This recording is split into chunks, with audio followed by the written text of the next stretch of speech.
Hello दोस्तों, क्या हाल चाल। आई होप आप सब लोग मस्त होंगे। मैं एक बार फिर से आप सभी का अपने online learning platform next anchor में बेटा स्वागत करता हूं। हम लोग बेटा पिछली क्लास में सीक्वेंस का जो टॉपिक देख रहे थे, आपने देखा पिछली क्लास में लिमिट देखा था, लिमिट ऑफ ए पॉइंट देखा था। क्या देखा था बेटा? Limit of A point. ठीक है, उसका कॉन्सेप्ट समझा था। ठीक है, लिमिट ऑफ ए पॉइंट या limit point of a sequence, limit point of a sequence, limit point of a sequence. तो ठीक बेटा, क्या होता है डेफिनेशन लिखें तो अ रियल नंबर एल, ध्यान से डेफिनेशन लिखते हैं बेटा। क्या होता है अ real number L? A real number L is is said to be limit point of the sequence an, of the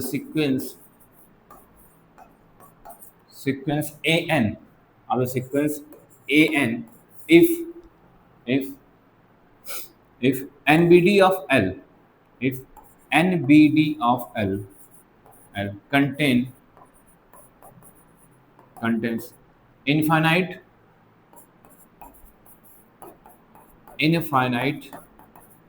numbers of terms of a n. बेटा ये डिफिनेशन होती है किसकी? लिमिट पॉइंट की ऑफ ए सीक्वेंस से। क्या लिखा है कि a real number L is said to be limit point of the sequence a n, of the sequence a n if NBD of L contain infinite number of terms of a n. ठीक है, of a n मतलब sequence a n के infinite number of term को अगर वो contain करता है, ठीक है, क्या करता है? कंटेन करता है। बेटा वही हमारा क्या होता है? वही हमारा क्या होता है? लिमिट पॉइंट के केस में आता है। ठीक बेटा, एग्जाम्पल के जैसे कल देखा था हमने, एग्जाम्पल के केस में बेटा कल देखा था, एग्जाम्पल के केस में कल देखा था बेटा कि एक सीक्वेंस ए एन लिया था हम लोगों ने। ए एन की वैल्यू क्या थी सर? -1 की पावर एन थी। ए एन की वैल्यू क्या थी? -1 की पावर एन। तो इसकी जो लिमिट पॉइंट था -1 एंड 1 बेटा क्या था? लिमिट पॉइंट था। क्या था?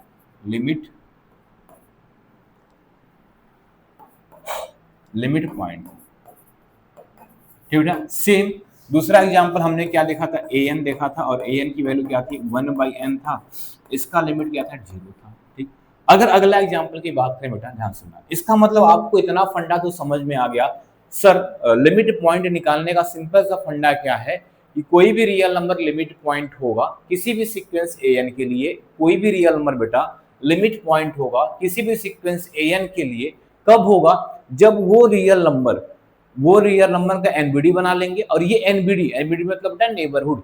ये नेबरहुड क्या करेगा? सीक्वेंस के इनफिनाइट नंबर ऑफ टर्म को अपने अंदर अगर कंटेन कर लेगा, मतलब उसके एनबीडी में सीक्वेंस के इनफिनाइट नंबर ऑफ टर्म अगर बिलोंग कर जाएंगे तो वो रियल नंबर क्या करेगा बेटा? एनबीडी का काम, सॉरी लिमिट पॉइंट का काम करेगा और लिमिट पॉइंट ऑफ सीक्वेंस हो जाएगा बेटा।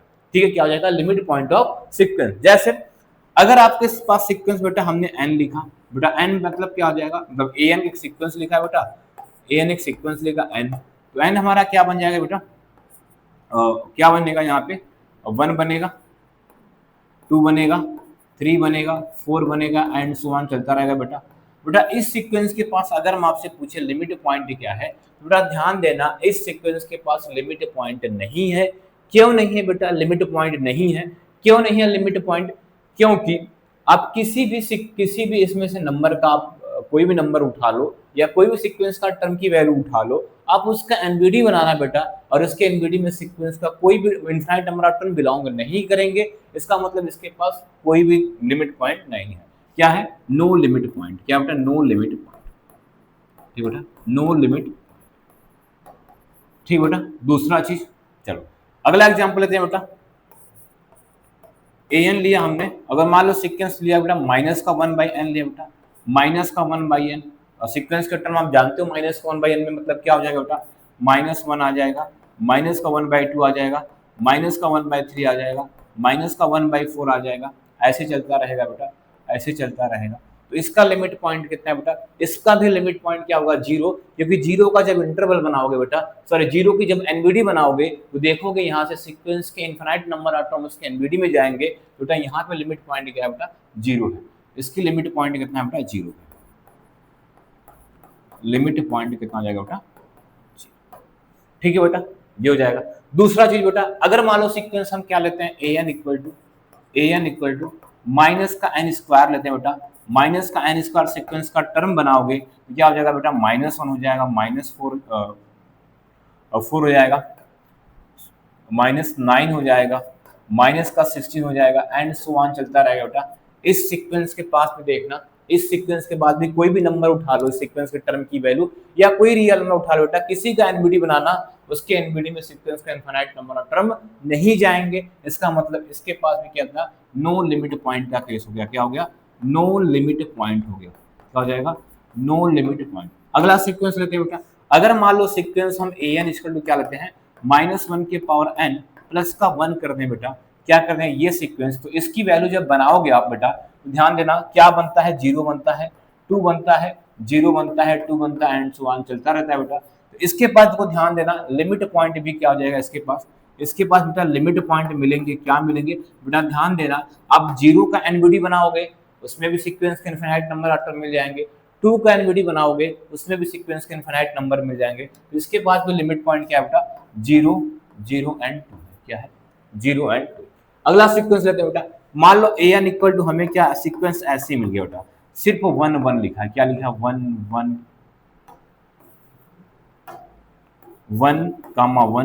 1, ऐसे चलता रहेगा बेटा। देखो इसके पास भी लिमिट पॉइंट है बेटा, क्या है, लिमिट पॉइंट है इसके पास। क्या करोगे, 1 का एनबीडी बनाओगे, 1 का एनबीडी बनाओगे बेटा, यहाँ पे देखोगे सीक्वेंस के इनफिनाइट नंबर ऑफ टर्म इसके अंदर बिलोंग करे जाएंगे, मतलब लिमिट पॉइंट क्या है। अब यहाँ से जितना एग्जाम्पल देखा बेटा आपने, जो भी 4-5 एग्जाम्पल लिखे हैं, इससे आपको एक चीज समझाने की कोशिश करते हैं।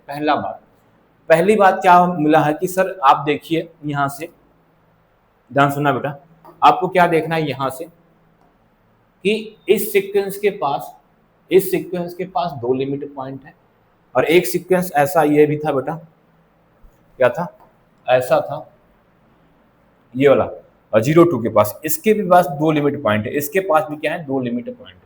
इसका मतलब ये बात तो क्लियर हुई सर, जरूरी नहीं है कि सीक्वेंस के पास लिमिट एक ही हो, यूनिक हो, सीक्वेंस के पास लिमिट एक से ज्यादा भी हो सकती है। ठीक है, जैसे बेटा अगर मान लो सीक्वेंस हमने ऐसे लिख दिया, एक सीक्वेंस ऐसे लिखा, इसके टर्म ऐसे आ रहे हैं 1 2 3 1 2 3 1 2 3, ऐसे सीक्वेंस के टर्म चलते गए बेटा, क्या कहें, चलते गए। सीक्वेंस ऐसा मिला और उसके सारे टर्म ऐसे 1 2 3 1 2 3 1 2 3 करके चलते रहे बेटा। इसके पास भी लिमिट पॉइंट होगा, क्या होगा, ध्यान सुनना, इसके पास भी लिमिट पॉइंट होगा, क्या होगा, लिमिट पॉइंट होगा, क्या हो जाएगा, 1 1 होगा, 2 होगा और 3। इसको सेट के अंदर लेने कोई दिक्कत नहीं है, 3 लिमिट पॉइंट आ रहे हैं 1 2 3। तो बेटा इसके पास भी लिमिट होता है। मतलब एक बात आपको क्लियर हो गई कि सर ऐसा हम कभी नहीं बोल सकते हैं कि किसी भी सीक्वेंस के लिए लिमिट पॉइंट यूनिक हो सकता है। हाँ, किसी सीक्वेंस के लिए सिंगल हो सकता है, किसी के लिए 2 हो सकता है, किसी के लिए 3 हो सकता है। ठीक है, तो लिमिट पॉइंट एक से ज्यादा सीक्वेंस के लिए हो सकते हैं। एक बात याद हुआ बेटा, क्या सर किसी भी सीक्वेंस के लिए लिमिट एक से ज्यादा हो सकते हैं, लिमिट पॉइंट। ठीक है बेटा, लिमिट नहीं, ध्यान सुनना, लिमिट पॉइंट। दूसरा चीज बेटा ध्यान सुनना, दूसरा चीज क्या मिला है, ठीक है, दूसरा चीज, अगर कोई कांस्टेंट सीक्वेंस है बेटा, देखो ये कैसा सीक्वेंस है, वो कांस्टेंट सीक्वेंस देखा, ये कांस्टेंट सीक्वेंस है ना बेटा, जिसका सिर्फ एक ही नंबर हर पोजीशन चेंज कर, पहले टर्म दूसरे टर्म तीसरे टर्म पे चेंज करते हुए जा रहे हो, वैल्यू आपको सेम मिल रही है। तो बेटा अगर कोई कांस्टेंट सीक्वेंस है जो सी होता है, कांस्टेंट सीक्वेंस में जो कांस्टेंट वैल्यू होती है, जो कांस्टेंट वैल्यू होती है वही उसकी क्या होती है, लिमिट पॉइंट। दूसरा पॉइंट याद रहेगा बेटा कि अगर कोई कांस्टेंट सीक्वेंस है, इसको नोट करते रहना, अगर कोई कांस्टेंट सीक्वेंस है जो कांस्टेंट वैल्यू होती है वही उसकी क्या होती है, लिमिट पॉइंट होती है। दूसरी बात, तीसरी बात बेटा, अच्छा देखो बेटा यहाँ से इस सीक्वेंस में, जैसे आपके पास मैं ये सीक्वेंस देख रहा हूँ, ये सीक्वेंस 0 लिखा है, 2 लिखा है, 0 लिखा है, 2, तो 0 कितनी बार इस सीक्वेंस में आया सर, एक बार आया होगा यहाँ पे दूसरी बार आया है, फिर तीसरी बार आया होगा, चौथी बार आया होगा, पांचवी बार आएगा, छठवीं बार, मतलब इनफाइनाइट नंबर ऑफ टर्म्स बार आया होगा। कितनी बार होगा, इनफाइनाइट नंबर ऑफ टर्म्स। तो वो 0 देखो लिमिट पॉइंट है सर। यहाँ पर देखिए सर 2 भी कितनी बार आया होगा, एक बार यहाँ पे है, दूसरी बार यहाँ पे है, तीसरी बार आया होगा, चौथी बार आएगा, पांचवी बार कितनी बार आएगा, इनफाइनाइट। इसका मतलब एक बात बेटा और यहाँ से निकल के लगी कि किसी सीक्वेंस में अगर कोई भी टर्म, कोई भी वैल्यू, किसी सीक्वेंस में अगर कोई भी value infinite number of term repeat हो रही है, क्या बोला बेटा, किसी भी सीक्वेंस में, ध्यान सुनना, डायरेक्ट देख के पहचानने का तरीका होता है, अगर किसी भी सीक्वेंस में, अगर किसी भी सीक्वेंस में कोई भी value infinite number of term repeat हो रही है, कितनी बार बेटा, इनफाइनाइट नंबर ऑफ टर्म अगर रिपीट हो रही है तो रिपीट होने वाली वैल्यू ही उसकी लिमिट पॉइंट हो जाती है। जैसे इस सीक्वेंस में देखो बेटा 0 और 2 कितनी बार रिपीट हो रहा था, इनफाइनाइट बार, तो 0 और 2 क्या है, लिमिट पॉइंट। इस सीक्वेंस में देखो 1 कितनी बार रिपीट हो रहा था बेटा, इनफाइनाइट बार, तो 1 क्या था, लिमिट पॉइंट। इस सीक्वेंस में देखो बेटा -1 और 1, इस सीक्वेंस को जब बनाओगे आप तो -1 और 1 कितनी बार रिपीट होगा, इनफाइनाइट बार रिपीट होगा, तो आपका क्या हो जाएगा बेटा, लिमिट पॉइंट हो जाएगा। सर इस सीक्वेंस देखिए 1 2 3 1 2 3 1 2 3 कितनी बार आया होगा, इनफाइनाइट बार आया होगा, इसका लिमिट क्या है बेटा, 1 2 3। बेटा एक चीज आपको क्लियर हो गया, एक चीज बेटा क्लियर हो गया, क्या कि सर सिंपल सा अगर कोई सीक्वेंस दिया है तो अगर कोई भी टर्म, देखो हमेशा नहीं से हो, जैसे इस केस में देखो बेटा कोई भी वैल्यू रिपीट नहीं हो रही है, इस केस में कहाँ गया, 1 - 1/n के केस में बेटा कोई भी वैल्यू इनफाइनाइट बार रिपीट नहीं हो रही है, तो हमेशा नहीं होता। लेकिन अगर आपको किसी भी सीक्वेंस में ऐसा दिख रहा है, किसी भी सीक्वेंस में ऐसा दिख रहा है कि कोई भी वैल्यू आपको infinite number of time repeat हो रही है, तो वो आपके लिमिट पॉइंट हो जाएंगी 100%। ठीक है, तो कितनी बातें क्लियर हो बेटा, सर लिमिट पॉइंट एक से ज्यादा हो सकते हैं किसी भी सीक्वेंस के लिए। ठीक है, ये एक बात क्लियर हो गई। दूसरा क्या बेटा कि लिमिट पॉइंट क्या होता है, कांस्टेंट सीक्वेंस के लिए वही कांस्टेंट वैल्यू होती है। तीसरी बात क्या हो गई कि अगर किसी भी सीक्वेंस के टर्म की value infinite number of time repeat हो रही है, कोई भी सीक्वेंस में जो वैल्यू है infinite number of time repeat हो रही है, तो वही उसकी क्या हो जाएगी, लिमिट पॉइंट हो जाएगी, लिमिट पॉइंट हो जाएगी। ठीक बेटा, दूसरा चीज अब देखना थोड़ा सा बेटा, इस सीक्वेंस को हम फिर से लिखते हैं, ध्यान सुनना, इस सीक्वेंस को हम फिर से लिखते हैं। क्या लिखा है बेटा, an इक्वल टू क्या लिखा है, -1 के पावर n। क्या लिखा है, -1 के पावर n। तो जब बेटा an इक्वल टू -1 के पावर n लिखा तो सीक्वेंस की वैल्यू -1 1 -1 1 -1 1 ऐसे आई होगी, बोलोगे बिल्कुल सर। तो क्या ये सीक्वेंस बेटा बाउंडेड है कि नहीं, ये सीक्वेंस बाउंडेड है कि नहीं, तो आप बोलोगे सर बिल्कुल बाउंडेड है। क्यों, कि सर इस सीक्वेंस में सबसे छोटी वैल्यू -1 है और सबसे बड़ी वैल्यू 1 है। सीक्वेंस के सारे टर्म -1 से बड़े हो सकते हैं और 1 से छोटे। ये सीक्वेंस क्या है बेटा, बाउंडेड है। ये सीक्वेंस कैसी है, बाउंडेड है। बेटा जिसको बाउंडेड का कंसेप्ट नहीं समझ वो पहला लेक्चर देख लेगा बेटा, सारी चीजें क्लियर हो जाएंगी। ठीक है, ये क्या है, बाउंडेड। बेटा क्या है, बाउंडेड। ठीक बेटा, तो इसका मतलब सर देखिए ये सीक्वेंस बाउंडेड है तभी इसके पास लिमिट पॉइंट है, तभी क्या है इसके पास लिमिट पॉइंट है। क्या है, लिमिट पॉइंट तभी है, नहीं। ठीक है, दूसरा सा देखते हैं, an इक्वल टू 1/n लिखा है। सर इस सीक्वेंस को जब एक्सपेंड करेंगे क्या लिखा है, देखिए an इक्वल टू क्या लिखा है, 1/n लिखा है, तो 1 1/2 1/3 1/4 एंड सो ऑन 1/n, और लास्ट में बेटा देखो ये 1 से छोटा 1/2 होता है, 1/3 उससे छोटा होता है, 1/4 उससे छोटा होता है। छोटा होते हुए हम 0 के पास पहुंचने जाएंगे। क्या बेटा, 0 के पास, मतलब इस सीक्वेंस में बेटा ध्यान सुनना, इस सीक्वेंस में सबसे बड़ी वैल्यू क्या है, 1 है। सबसे बड़ी वैल्यू क्या 1 है, और सबसे छोटी इस सीक्वेंस की तो वैल्यू नहीं है, लेकिन इस सीक्वेंस के सारे टर्म 0 से बड़े होंगे। सीक्वेंस के सारे टर्म की वैल्यू जो होगी 0 से बड़े होंगे। इसका मतलब बेटा ये सीक्वेंस भी बाउंडेड है। देखो सर बेटा ये भी अगर बाउंडेड हुआ है तभी इसके पास क्या लिमिट पॉइंट मिली है, इसके पास लिमिट पॉइंट कितना बेटा, 0 मिला है। ठीक बेटा, ये समझ में आ गया। तीसरा चीज मतलब तीसरा देखो बेटा, ये सीक्वेंस कैसा लिखा बेटा, 1 2 3 4 लिखा है, 1 2 3 4 लिखा है, ऐसे बढ़ते भी जा रहा है। इस सीक्वेंस के लोअर बाउंड आपसे पूछे तो सर लोअर बाउंड क्या होता है, उस सीक्वेंस में सबसे छोटा टर्म मिल जाए जिससे सारा टर्म बड़ी हो जाए, टर्म की वैल्यू बड़ी हो जाए। सर ये 1 लोअर बाउंड है, 1 क्या लोअर बाउंड है, 1 क्या बेटा लोअर बाउंड है इसके पास। लेकिन बेटा इसके पास अपर बाउंड है क्यों, ये सीक्वेंस देखो बढ़ता हुआ जा रहा है, कहाँ से आ जाएगा, इन्फिनाइट पे, अपर बाउंड नहीं है। तो अगर जिसके पास दोनों में से कोई एक भी नहीं होता है, लोअर बाउंड अपर बाउंड में से कोई एक भी नहीं होगा तो वो बाउंडेड नहीं होता है। क्या नहीं होता है, बाउंडेड नहीं होता है बेटा। ये सीक्वेंस बाउंडेड नहीं है, ये सीक्वेंस क्या है, बाउंडेड नहीं है। तो बेटा देखो अगर बाउंडेड नहीं है तो लिमिट पॉइंट भी नहीं है, बाउंडेड नहीं है तो लिमिट पॉइंट भी नहीं है। ठीक है बेटा, अगली बात आते हैं बेटा, ये सीक्वेंस देखो -1/1 देखो ये भी बाउंडेड है। क्यों बेटा, -1 से स्टार्ट होकर 0 से सबसे छोटी वैल्यू देखो -1 हो जाएगी और सबसे बड़ी वैल्यू इसके लिए 0 होगा। सबसे छोटी वैल्यू क्या होगी इसके लिए -1 होगी, और सबसे बड़ी वैल्यू क्या हो जाएगी बेटा 0। ये भी बाउंडेड है, और बेटा बाउंडेड है तो लिमिट पॉइंट कितना है इसके पास 0 है। लिमिट पॉइंट कितना है इसके पास 0 लिमिट पॉइंट हो गया। ठीक है, चलो बेटा -1/n², -1/n² बेटा देखो ये सीक्वेंस -1 है, -4 डिक्रीज करता है, नेगेटिव बेटा डिक्रीज करता है। ठीक है, -1 है, -4 है, -9, -16। सर सबसे बड़ी वैल्यू तो दिखा, सीक्वेंस की सबसे बड़ी वैल्यू -1 है, तो अपर बाउंड तो इसके पास -1 है। क्या है, अपर बाउंड इसके पास -1 है, लेकिन सर सारी वैल्यू डिक्रीज करते हुए कहां पहुंचेगी, -∞ के पास। मतलब इस सीक्वेंस की सबसे छोटी वैल्यू नहीं पता है, मतलब लोअर बाउंड इसका नहीं पता है। अपर बाउंड तो है लेकिन लोअर बाउंड नहीं है। और आपको अभी हमने क्या बोला था बेटा, कोई भी सीक्वेंस बाउंडेड होने की केस का है, उसके पास लोअर बाउंड अपर बाउंड दोनों होना चाहिए। बेटा ये भी बाउंडेड नहीं है, ये क्या है, बाउंडेड नहीं है बेटा। अगर बाउंडेड नहीं है तो नो लिमिट पॉइंट है, नो लिमिट पॉइंट है। ठीक है, नो लिमिट पॉइंट। दूसरा बेटा an इक्वल टू देख लो, ये लिखा है 0 2 0 2, ये सीक्वेंस बाउंडेड है, इसका लोअर बाउंड 0 है, अपर बाउंड भी बाउंडेड। तो मतलब बेटा मेरे कहने का मतलब इतना समझाने का ये था सिर्फ कि बेटा लिमिट पॉइंट उसी सीक्वेंस की एग्जिस्ट करेगी। ध्यान से सुनना बेटा, लिमिट पॉइंट उसी सीक्वेंस की एग्जिस्ट करेगी जब वो सीक्वेंस बाउंडेड होगा। क्या होना चाहिए, बाउंडेड। ठीक है, तो कितनी बातें क्लियर है बेटा। सबसे पहली बात यह है कि सर सीक्वेंस की जो लिमिट होती है, ध्यान सुनना, सारी बातें आपको लग रहा है फिर से रिपोर्ट कर रहे हैं। सीक्वेंस की जो लिमिट होती है, जो हो सकता है वो सीक्वेंस के टर्म की वैल्यू हो या कोई रियल नंबर भी हो सकता है, पहली बात। दूसरी बेटा, सीक्वेंस के लिए लिमिट एक से ज्यादा हो सकती है। लिमिट क्या होती है, एक से ज्यादा भी हो सकती है। जैसे एग्जाम्पल आपको सामने दिख रहा है, कॉन्स्टेंट सीक्वेंस के लिए जो कॉन्स्टेंट वैल्यू होती है वही उसकी लिमिट होती है। कॉन्स्टेंट सीक्वेंस के लिए जो कॉन्स्टेंट वैल्यू जो रिपीट करते हुए जाती है बेटा, वही उसकी लिमिट होती है।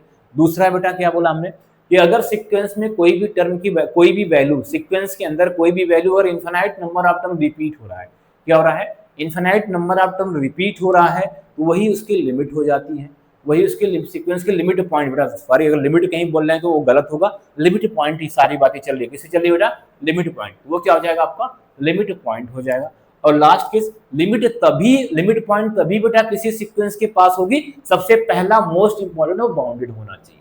क्या होना चाहिए, बाउंडेड है बेटा तो लिमिट होगी। अब बेटा इसी पे एक आगे थ्योरम आता है, वेल्जानो-वेरस्टर थ्योरम भी क्या बोलता है, अगर कोई भी सीक्वेंस बाउंडेड है, इसी से बनता है वेल्जानो-वेरस्टर थ्योरम। बेटा स्टेटमेंट याद कर लो, सुन लो अभी से, क्या वेल्जानो-वेरस्टर थ्योरम का, कि अगर कोई भी सीक्वेंस हमारे पास बाउंडेड होगा, कोई भी सीक्वेंस हो, अगर वो बाउंडेड है तो उसके पास कम से कम एक लिमिट पॉइंट तो होगा ही होगा, उसके पास एक लिमिट पॉइंट होगा। अभी आगे पढ़ेंगे बेटा 2-4 लेक्चर के बाद, फिलहाल अभी इतना नहीं। ठीक बेटा, तो आपको बेटा लिमिट का कॉन्सेप्ट समझ में आ गया, सॉरी लिमिट पॉइंट समझ में आ गया। मेरा आपसे समझाने का पूरा मतलब था आपको लिमिट पॉइंट। जरा ध्यान देना, लिमिट पॉइंट क्या था, लिमिट पॉइंट आपको लिमिट पॉइंट आया कि नहीं। ठीक है, अब इतना तो बेटा आ जाना चाहिए लिमिट पॉइंट। ठीक है, जिस बेटे को, जो बच्चा बेटा नया लेक्चर इसमें नया डायरेक्ट क्लास में ये थर्ड क्लास देख रहा है, वो बेटा पिछले क्लास एक बार देख लेना दोनों, तभी और बेहतर समझ में आएगा। ठीक है बेटा, लिमिट पॉइंट तो आपको समझ में आ गया, इतना समझाया गया हमें कि लिमिट पॉइंट का फंडा आपको समझ में आ गया बेटा। ठीक है, चलो अब हमें पढ़ना है बेटा लिमिट ऑफ ए सीक्वेंस। क्या पढ़ना है, limit of a sequence, limit of a sequence. बेटा ध्यान से सुनना, इसको भी समझाते हैं अच्छे से पहले। ठीक, अभी डिफिनीशन हम नहीं लिखेंगे बेटा, अभी डिफिनीशन जैसे लिमिट पॉइंट का डिफिनीशन लास्ट में लिखा, ऐसे इसका भी डिफिनीशन लास्ट में लिखेंगे बेटा। अभी समझाते हैं बेटा। देखो लिमिट ऑफ सीक्वेंस का सिंपल मतलब होता है, ध्यान सुनना, यूनिक लिमिट पॉइंट। अगर कोई ध्यान से बेटा सुनना, सिर्फ सबसे सिंपल फंडा, क्या, अगर कोई सीक्वेंस an है, क्या है, सीक्वेंस an है, अगर इसके पास यूनिक लिमिट पॉइंट है, क्या बेटा, यूनिक लिमिट पॉइंट है, क्या है, यूनिक लिमिट पॉइंट है, क्या है बेटा, यूनिक लिमिट पॉइंट है। ठीक है, तो ये क्या होता है बेटा, वही यही क्या होता है, लिमिट ऑफ ए सीक्वेंस होता है। क्या होता है, लिमिट ऑफ ए सीक्वेंस। बेटा अभी देखो बहुत सारी बातें करनी है, मैं सिंपल सा फंडा समझा दिया, ये समझ गए मतलब पूरा खत्म कहानी। यही होता है बेटा लिमिट ऑफ ए सीक्वेंस। लेकिन अभी एप्सिलॉन है, डेल्टा है, सारी चीजें समझाएंगे। बस सिंपल ये जानो कि लिमिट ऑफ ए सीक्वेंस का मतलब, अगर कोई सीक्वेंस आपके पास है, कोई भी सीक्वेंस है बेटा, अगर उसके पास यूनिक लिमिट पॉइंट है, क्या है, यूनिक लिमिट पॉइंट है, तो वही यूनिक लिमिट पॉइंट उस सीक्वेंस के लिए क्या होता है, लिमिट ऑफ सीक्वेंस होता है। क्या होता है, लिमिट ऑफ सीक्वेंस। जैसे जैसे बेटा ध्यान सुनना, सारी चीजें लिखते हैं। जैसे आपके पास सीक्वेंस था बेटा एन के लिए क्या था बेटा 1/n था, ठीक है, और इसके लिए लिमिट पॉइंट हो क्या था, यूनिक था, क्या था, लिमिट पॉइंट क्या था, यूनिक था। पीछे देखो बेटा, और क्या था, जीरो था, क्या था, जीरो, तो बेटा यही लिमिट ऑफ ए सीक्वेंस हो जाएगा, क्या हो जाएगा, limit of a sequence, limit of a sequence, समझाएगा बेटा, ये क्या हो जाएगा, लिमिट ऑफ ए सीक्वेंस। अगला एग्जांपल बेटा, ए एन इक्वल टू क्या लिखा था, -1 के पावर एन लिखा था, क्या लिखा था, -n के पावर 1/n लिखा था बेटा, ठीक है। तो इसके बाद भी देखो बेटा यूनिक लिमिट मिला था, क्या मिला था, यूनिक लिमिट पॉइंट क्या था बेटा, यूनिक था, लिमिट पॉइंट क्या था, यूनिक था, यूनिक था, और ये भी क्या था बेटा, जीरो था, तो बेटा यही क्या हो जाएगा, लिमिट ऑफ ए सीक्वेंस हो जाएगा, क्या हो जाएगा, लिमिट ऑफ ए सीक्वेंस हो जाएगा, ठीक है बेटा, लिमिट ऑफ ए सीक्वेंस हो जाएगा। अगला एग्जांपल बेटा अगर लिखे हम, जैसे देखो an लिखा था आपके पास, और क्या लिखा था वैल्यू, -1 के पावर n प्लस का 1 लिखा था बेटा, तो बेटा इसके पास देखो, इस सीक्वेंस के पास लिमिट पॉइंट क्या क्या आया था, लिमिट पॉइंट क्या क्या आया था बेटा, लिमिट पॉइंट क्या क्या आया था बेटा, 0 और 2 आया था, लिमिट पॉइंट क्या क्या आया था बेटा, 0 2 आया था, नॉट यूनिक है बेटा, क्या है, नॉट यूनिक है, ये नॉट यूनिक है बेटा, अगर नॉट यूनिक है, ये नॉट यूनिक है, इसका मतलब limit of a sequence not exist, क्या बेटा, लिमिट ऑफ ए सीक्वेंस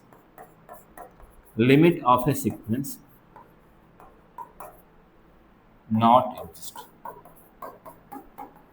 ठीक है बेटा, समझ आ गया, लिमिट ऑफ ए सीक्वेंस क्या हो जाएगा, नॉट एग्जिस्ट हो जाएगा। मतलब सिंपल सा फंडा बेटा लिमिट ऑफ सीक्वेंस का, कि अगर आपको लिमिट पॉइंट बेटा समझ में आ गया है, क्या समझ में आ गया है, लिमिट पॉइंट अगर आपको समझ में आ गया है बेटा, जिसको लिमिट पॉइंट निकालने आ जा रहा है बेटा, वो आराम से 100% गारंटी है कि वो लिमिट ऑफ ए सीक्वेंस बता लेगा। बस सिंपल सा क्या देखना है, सर कोई भी सीक्वेंस दिया रहेगा, आप उसका लिमिट पॉइंट चेक कर लो, और लिमिट पॉइंट का सिंपल सा फंडा क्या है बेटा, लिमिट पॉइंट का सिंपल सा फंडा क्या है, एक रियल नंबर होगा उस सीक्वेंस के लिए, एक रियल नंबर एग्जिस्ट करेगा जिसका एनबीडी सीक्वेंस का infinite number of term contain कर लेगा।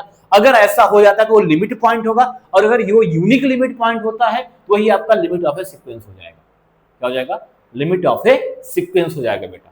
ये सिंपल सा फंडा है।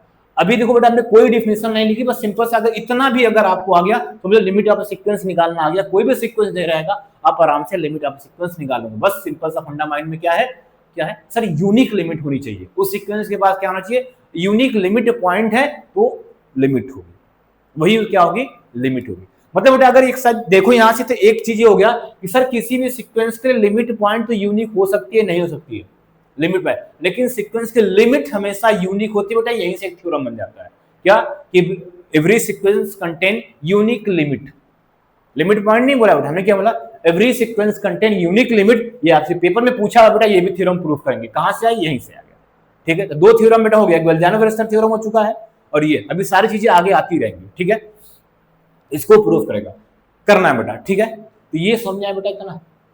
अब डिफिनेशन इसकी लिखते हैं बेटा, अगर आपको इस फंडा से चलोगे तो कोई भी सीक्वेंस दिया रहेगा आप आराम से लिमिट निकाल लोगे, कोई दिक्कत नहीं। लेकिन डिफिनेशन भी आपको पढ़ना, अगर पेपर में डिफिनेशन आएगा तो बेटा डिफिनेशन क्या लिखते हैं, लिमिट ऑफ ए सीक्वेंस पढ़ते हैं,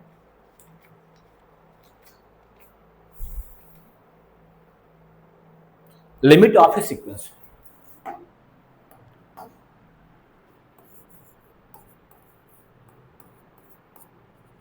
limit of a sequence,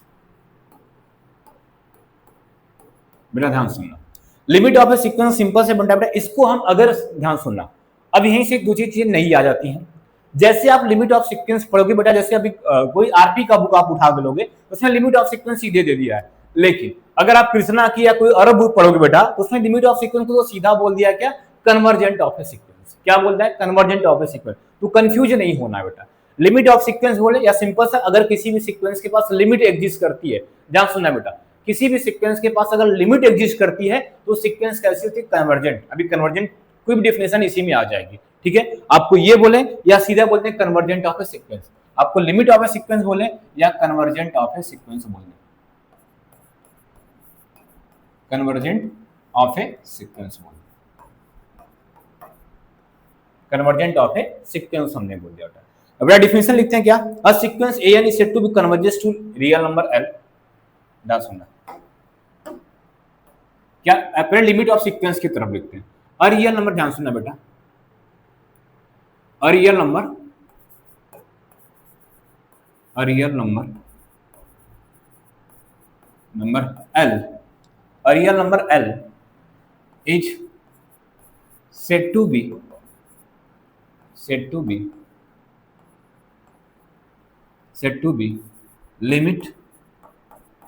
limit of a sequence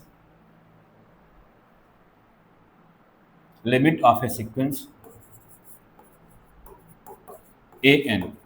A real number L is said to be limit of a sequence an if for all epsilon greater than 0 there exists a positive integer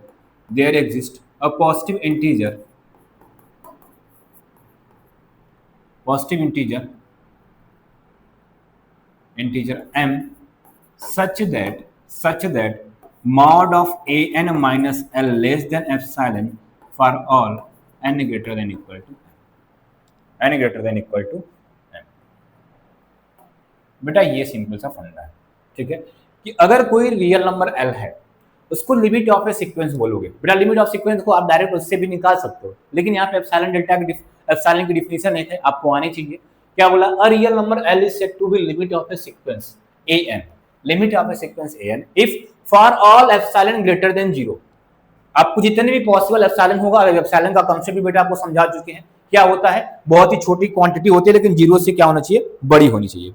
क्या होना चाहिए, 0 से बड़ी होनी चाहिए। For all, या बेटा for all बोल दो यहाँ पे, या फॉर एनी गिवन एप्सिलॉन भी लिख सकते हो। क्या लिख सकते हो, यहाँ पे हमने फॉर ऑल लिखा है, या फॉर एनी गिवन एप्सिलॉन, मतलब कोई भी एप्सिलॉन दिया रहेगा, कोई भी एप्सिलॉन आपको दिया रहेगा, ठीक है, ठीक है। क्या लिखा, a real number L is said to be limit of a sequence if for all epsilon greater than 0 there exist a positive integer m such that, ये कंडीशन बेटा हो जाएगी, ठीक। अगर ऐसी कंडीशन बेटा सेटिस्फाइड होती है, ऐसी कंडीशन सेटिस्फाइड होती है तो वो सीक्वेंस के पास क्या होता है, लिमिट होता है। बेटा इसका कॉन्सेप्ट अभी आपको हम समझाते हैं, इसका कॉन्सेप्ट अभी हम आपको समझाते हैं, ठीक है, ध्यान सुनना बेटा, इसका कॉन्सेप्ट आपको समझाते हैं। बेटा इसका कॉन्सेप्ट सिंपल सा ये होता है कि कोई भी चीजें मॉड में लिखी होती हैं और जिससे छोटी होती हैं तो एक बार नेगेटिव से बड़ी होती है, एक बार नेगेटिव से छोटी हो जाती है, ये आपको समझना है, ठीक है। इसका मतलब बेटा एक एग्जांपल लेते हैं, इसको समझाने की कोशिश करते हैं, आपको समझाना। आपके पास बेटा एक सीक्वेंस an लिखा है, 1/n लिखा है बेटा, ठीक है, और इस सीक्वेंस की वैल्यू कितना होती है, 1 होती है, 1/2 होती है, 1/3 होती है, ठीक है, 1/3 होती है, 1/4 होती है, 1/5 होती है, एंड सो ऑन चलता है। बेटा अभी आपके तो माइंड में तुरंत आ गया सर इसके पास यूनिक लिमिट पॉइंट होती है, तो इस सीक्वेंस के पास लिमिट भी क्या होगी, 0 होगी। ये तो आपको पता है बेटा, इसको क्या पता है, 0, ठीक है। तो बेटा अब इस सीक्वेंस में क्या लिमिट ऑफ सीक्वेंस है बेटा, एक चीज ध्यान देना बेटा, ये डिफिनेशन पता है कब काम आती है, जब आपको सीक्वेंस की बोल देगा कि इसकी लिमिट ये है, इसको प्रूव करो। ये डिफिनेशन कब काम आएगी, जब आपको बोल देगा कि देखो एल बोल दिया, एल रहेगा तभी हम दिखा पाएंगे। तो ये कब बोलेगा, जब आपको बोल देगा कि हाँ इसकी लिमिट ये है, इसको प्रूव करोगे, ये लिमिट ऑफ सीक्वेंस है, ऐसा बोलेगा क्वेश्चन में, ठीक है। तो बेटा अगर इसकी लिमिट निकालना, हाँ सुनना, लिमिट निकालना तो an इक्वल टू कितना लिखा है, 1/n लिखा है बेटा, सीधा है। कोई भी सीक्वेंस रहता है limit n tends to infinity कर दिया करो, लिमिट n टेंड्स टू क्या, इन्फिनिटी, जो वैल्यू आती है वही लिमिट हो जाती है। तो बेटा कितना आ जाएगी, इसकी वैल्यू 0 आ जाएगी, तो 0 इसकी लिमिट होगी। मतलब बेटा देखो यहाँ से सीक्वेंस दिया है और n इसकी लिमिट है कितना है, 0 है। हमें इस मेथड से चेक करना है क्या ये मेथड बोलना चाह रहा है, ठीक है, ये मेथड क्या है बोलना चाह रहा है। बेटा पहली बात, इंटरवल का मतलब होता है जैसे मॉड लगा है तो मॉड टूटता है, यहाँ से 2 चीजें आएंगी, ध्यान सुनना बेटा। देखो यहाँ से समझाने की कोशिश करते हैं पूरा, अगर समझ गए तो बेटा बहुत बढ़िया। देखो मॉड लगा मतलब प्लस माइनस का क्या लिखा है, an माइनस का l लिखा है। मॉड अगर ब्रेक करेंगे तो प्लस माइनस एप्सिलॉन आएगा। बेटा यहाँ से अगर हम an की वैल्यू निकालेंगे तो an की वैल्यू निकालेंगे बेटा, an क्या हो जाएगा, an की वैल्यू ऐसी आएगी, l माइनस एप्सिलॉन होगा और l प्लस का एप्सिलॉन होगा, और an इसके बीच का लाई करेगा, ये इंटरवल बन जाएगा, ठीक है, ये इंटरवल बन जाएगा आपका।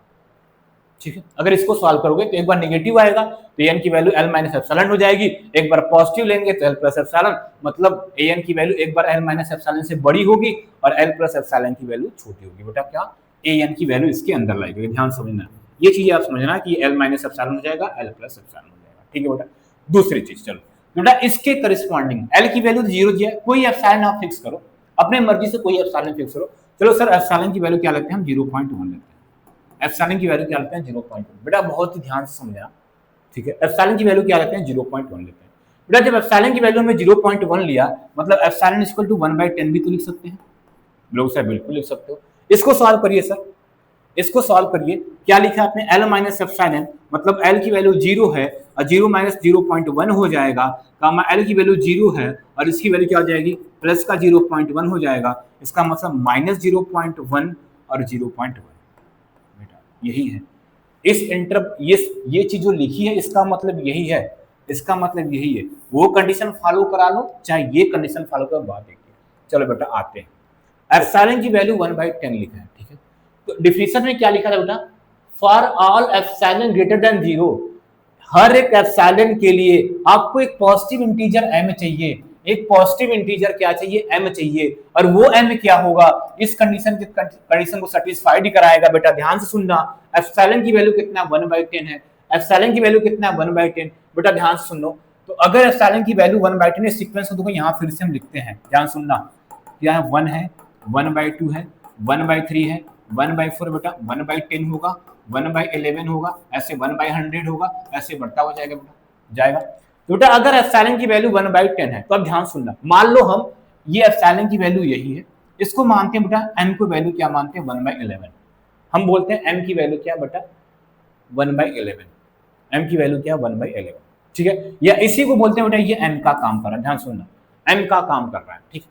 जो बेटा m का काम कर रहा है तो क्या बेटा बोला है, m के बाद m के से बड़े जितने भी पॉजिटिव इंटीजर होंगे, ध्यान सुनना बेटा, अगर आपने कोई m फिक्स किया, हम ऐसा मान रहे, देखो एप्सिलॉन की वैल्यू 1/10 लिया बेटा, हम खुद से बोल रहे हैं कि ये चलो मान लो हमारा क्या है m का काम कर रहा है, 1/10 क्या काम कर रहा है बेटा, m का काम कर रहा है, ठीक है, खुद से ऐसा बोला। तो बेटा यहाँ पे क्या लिखा है, m से बड़े जितने भी नंबर होंगे, मतलब जितने भी पॉजिटिव इंटीजर की वैल्यू, m 10 हो गया, मान लो m की वैल्यू कितना 10वां टर्म आ रहा है, तो 10वां टर्म की वैल्यू बेटा कितना 1/10 है, 10वां टर्म की वैल्यू कितना 1/10 है, 1/11 टर्म देखो, क्या देखो 1/11 मतलब 11वां टर्म की बात करो, 11वां टर्म की वैल्यू कितना, वैल्यू 1/11 है, क्या है 1/11। अब मुझे बताओ बेटा 1/10 बड़ा है कि 1/11 बड़ा है, तो बोलोगे सर 1/10 बड़ा है, क्या है 1/10 बड़ा है, तो 1/11 छोटा है। तो बेटा अगर 1/11 छोटा है तो अगर 1/11 छोटा है मतलब 1/11 0.1 से भी छोटा होगा, क्योंकि 1/10 की वैल्यू 0.1 होती, तो बेटा 1/11 किसके अंदर जाएगा, इसके अंदर जाएगा, किसके, इस इंटरवल के अंदर जाएगा। बोलो ये बात सही है बेटा, जाएगा ना, मतलब m आपने 10 फिक्स किया, m आपने क्या बेटा 10 फिक्स किया, तो 11वां टर्म इस सीक्वेंस के इस इंटरवल के अंदर जा रहा है। बेटा 12वां टर्म भी तो 1/10 से छोटा होगा, 12वां टर्म मतलब 1/12 होगा, वो भी छोटा होगा, वो भी इसके अंदर में जाएगा। सर 100वां टर्म देख लीजिए आप, तो 100वां टर्म की वैल्यू कितना बेटा 0.01, ये भी 0.1 से छोटा है, तो 0.1 से छोटा माइनस 0.1 से बड़ा, नेगेटिव कोई नहीं आ रहा है बेटा, लेकिन 0.1 से सारे छोटे आ रहे हैं, मतलब यहां से देखा सर 10वें के बाद 11वें से लेके 100वां टर्म इस इंटरवल के अंदर बिलोंग कर रहे हैं, 11वें से लेके 100वां टर्म इस इंटरवल के अंदर बिलोंग कर रहे हैं। बेटा 100वां क्या 1000वां टर्म ले लो, तो 1000वां टर्म की वैल्यू निकालो, क्या हो जाएगा 0.001 आएगा, पॉजिटिव है, ये पॉजिटिव है और साथ में 0.1 से छोटा है, मतलब इसी इंटरवल के अंदर लाई करेगा। सर 1000वां का लाखों ले लो, बेटा इसका मतलब 1/10 के पास जितने भी टर्म है, 1/10 के पास जितने भी टर्म है बेटा, 1/10 के बाद जितने भी सीक्वेंस के टर्म है उनकी वैल्यू इसी के अंदर लाई कर रही है, इसी के अंदर लाई कर रही है, ठीक। दूसरा बात, इनके पीछे आ जाओ बेटा, इनके पीछे आ जाओ बेटा, इनके पीछे मान लो 1/4 लिखा है, क्या लिखा 1/4, 1/4 की वैल्यू कितना होती है सर, 1/4 की वैल्यू 0.25 होती है मेरे भाई, 1/4 0.25 है। ये इंटरवल क्या बोल रहा है कि हम 0.1 से छोटा तक ही रखेंगे, 0.1 से बड़ा नहीं, तो 0.25 तो 0.1 से बड़ा होता है बेटा ना, तो 0.25 क्या इसके अंदर जाएगा, नहीं जाएगा, नहीं जाएगा। सर 1/3 की देख लो, 1/3 क्या 0.33, वो भी इस इंटरवल के अंदर नहीं जाएगा, क्योंकि 0.1 तक ही रख रहा है, ठीक है। सर 1/2 देख लो, वो रखेगा, वो भी नहीं रखेगा। 1/1 रखेगा, वो भी नहीं रखा। मतलब सर ये हुआ कि इस एप्सिलॉन के करिस्पॉन्डिंग एक पॉजिटिव इंटीजर m मिल गया है, उसकी वैल्यू क्या बेटा 10। 10 के बाद जितने भी नंबर होंगे बेटा क्या लिखा है, एक आपको m मिलना चाहिए। तो यहाँ पे m इस एप्सिलॉन के करिस्पॉन्डिंग m क्या मिल गया है, 10 मिल गया है। 10 के बाद जितने भी टर्म है 10 से बड़े बेटा क्या होना चाहिए, m से बड़े। m की वैल्यू कितना 10, 10 से बड़े जितने भी सीक्वेंस की टर्म की वैल्यू है वो इस इंटरवल में जा रही है, और उससे छोटा क्या हो रही है, बाहर हो जा रही है। उससे छोटा क्या हो रही है, बाहर। बेटा यही कंडीशन होता है। तो इसका मतलब ये हो गया सर लिमिट ऑफ सीक्वेंस में क्या देखते हैं, एक आपको पॉजिटिव हर एक एप्सिलॉन के करस्पॉन्डिंग एक पॉजिटिव इंटीजर m मिलना चाहिए। हर एक एप्सिलॉन के करस्पॉन्डिंग आपको एक पॉजिटिव इंटीजर m मिलना चाहिए। उस पॉजिटिव इंटीजर m से जितने भी बड़े टर्म होंगे वो इस कंडीशन को सेटिस्फाइड करेंगे। इस कंडीशन का मतलब बेटा यही होता है, इसको ब्रेक करोगे तो यही बनेगा। तो इस कंडीशन को सेटिस्फाइड करनी चाहिए, और उससे जितने भी छोटे टर्म होंगे वो इस इंटरवल में बिलोंग नहीं करेंगे। बेटा एक तरह से आप जैसे लिमिट पॉइंट में क्या बोले थे, एक तरह से ये भी तो एनबीडी बना है, किसका, उस एल का एनबीडी बना है ना, उस एल का एनबीडी ही बना है ना, L minus epsilon L plus epsilon, ये तो एनबीडी ही होता है ना, किसका, एल का। तो लिमिट पॉइंट में आप क्या देखा है सर, सीक्वेंस का इनफाइनाइट नंबर ऑफ टर्म उसमें बिलोंग करना चाहिए। यहां पर भी बेटा सीक्वेंस के इनफाइनाइट नंबर, क्योंकि बेटा ध्यान सुनो, इसके बाद इनफाइनाइट नंबर टर्म है, उसमें से 10 ही टर्म बिलोंग नहीं कर रहे हैं ना, 1 से 10 टर्म बिलोंग नहीं करेंगे इसके अंदर, बाकी तो सारे कर ही रहे हैं ना, बाकी सारे कर रहे हैं। इसका मतलब सर इनफाइनाइट टर्म अंदर बिलोंग करना चाहिए। अब ध्यान सुनना बेटा, लिमिट पॉइंट और लिमिट ऑफ सीक्वेंस में डिफरेंस यहीं से मिलता है। ध्यान सुनना बेटा, क्या होता है बेटा, लिमिट पॉइंट क्या बोला था सर, एनबीडी क्या होगा, जो एल माइनस एप्सिलॉन होगा, एल प्लस एप्सिलॉन होगा, वो सीक्वेंस के अंदर infinite number of term contain करेगा। क्या इन बाहर क्या करता है हमसे मतलब नहीं है, बाहर का क्या करता है नहीं, उससे मतलब। लेकिन लिमिट ऑफ सीक्वेंस बेटा सीधा बोलता है, लिमिट ऑफ सीक्वेंस सीधा बोलता है क्या, कि जो एल होगा उसका एनबीडी, जो एन होगा उसका एनबीडी अंदर ये भी इनफाइनाइट कंटेन करेंगे, ये भी अंदर infinite number of term contain करेंगे, लेकिन बाहर इनको चाहिए फाइनाइट।